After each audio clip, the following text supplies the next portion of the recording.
Hello ladies and gentlemen, Richard here, the creator of the Top Hat Gaming Man. Firstly, before we move on, I would like to apologise for perhaps how sweaty I might look to some of you at home. Unfortunately, the weather is very hot in the UK right now, and because obviously we get these hot spells so infrequently, pretty much none of us have air conditioning in our homes, so when we do get weather like this, we simply have to just put up with it. So ironically, I'm really looking forward to getting to Greece for 9 weeks tomorrow, because over there I have air conditioning all of the time because it's hot there a lot more often. So rather than continuing to be really British and moan about weather conditions, I'm actually going to talk about something gaming related. Now that's a surprise, isn't it? Talking about something gaming related on a gaming channel. Who would have thought? So we're talking about the mini systems again. Yes, you know, the NES Mini that came out some years ago and it was ridiculously popular. It had its functions, no doubt. It had a decent library of games on it, and it was a fun little device. In fact, a lot of people was impressed with it, and as a result there has been a wide range of copycat systems released onto the market. Nintendo themselves went on to release a Super Nintendo Mini, Konami are releasing the upcoming PC Engine Mini, for example, and the Core Graphics Mini, and the Turbo Graphics Mini. So that's cool to see those systems being miniaturized. And Sega, Nintendo's arch nemesis, if I pronounced that correctly, are about to release another variant of the Megadrive Mini. This version being pretty good by all the accounts I've heard about the device so far. In fact, when I was browsing the internet recently, I came across something else. I came across a miniaturized version of this. The Sega Mega Drive paired with the Sega Mega CD, the Mega Drive 32X, and a cartridge in the top of the device as well.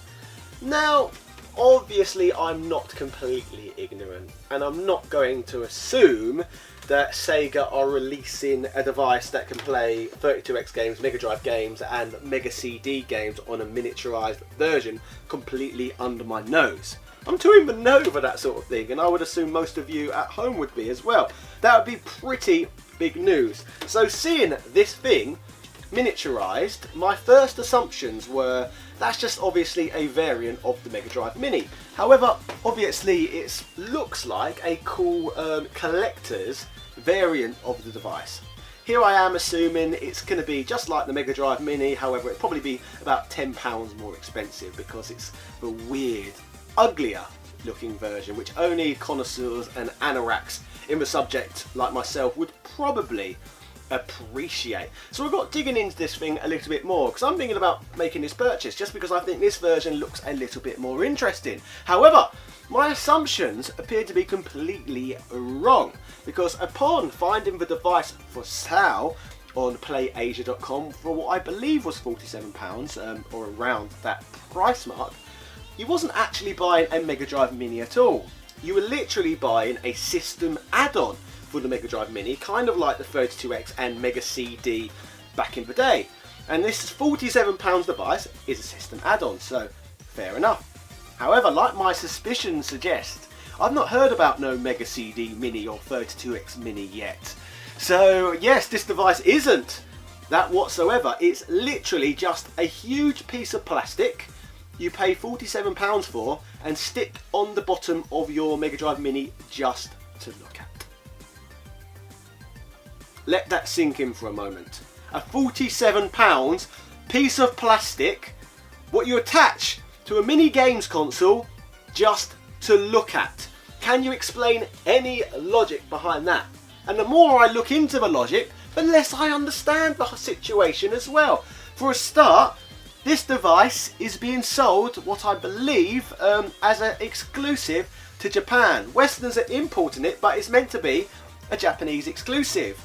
If you know your gaming history, you will know that the Sega Mega Drive never did particularly well in Japan at all. The Super Famicom was the device of choice. In fact, many people even went for the PC Engine over the Mega Drive as well. That's what history says anyway. So the Mega Drive came third place in the console race that generation. Yet Japan, for some reason, gets the weird plastic add-on to the device. So maybe the Japanese market is just that different to the Western market, so I'm just completely confused by the whole thing. However, despite the utter ridiculousness of this product, despite the fact it's being sold in a region where the Mega Drive wasn't even popular, it's completely sold out on PlayAsia.com. So I'm not really into this device. I'd be curious to know. I'm not even going to call it a device. It's not. It's a piece of plastic. It's literally a piece of plastic.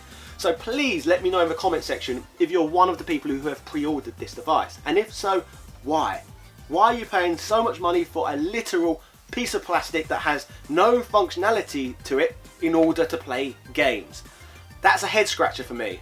And I'm a bloody gaming connoisseur, as you can see. I love my hardware. I bloody love hardware. But I suppose that's why I don't like it. It's not hardware. It's just plastic.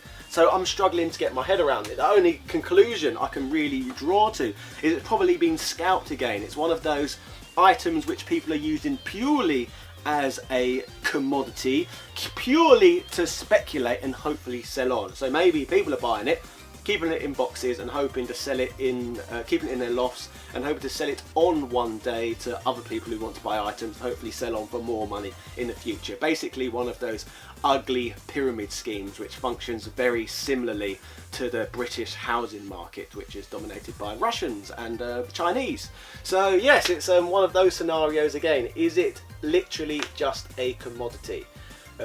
It's a display piece, isn't it? If we are, all jokes aside, it is a display piece. However, for £47, it's not a very nice display piece. You could probably, if you search really hard, you could probably pick up a Mega CD or 32X for that price anyway. I believe I paid £10 for my Mega CD, £30 for my 32X, and that's actual real hardware that actually does something and actually has historical significance, which is what you would assume a collector would want anyway. Genuine retro stuff, genuine historical significance, rather than this odd recreation that does not even do anything. Anyway, ladies and gentlemen, I apologise if this video has come across somewhat ranty. However, some things are just a little bit confusing, aren't they? So, ladies and gentlemen, if this device appeals to you, please let me know in the comment section. Please let me know if you have procured one, and equally as importantly, let me know if, like myself, you are against the idea of this device and just find it quite strange and obtuse and assume people will part their money for anything if it's got the right branding attached to it. I like my games, not my functionless pieces of plastic.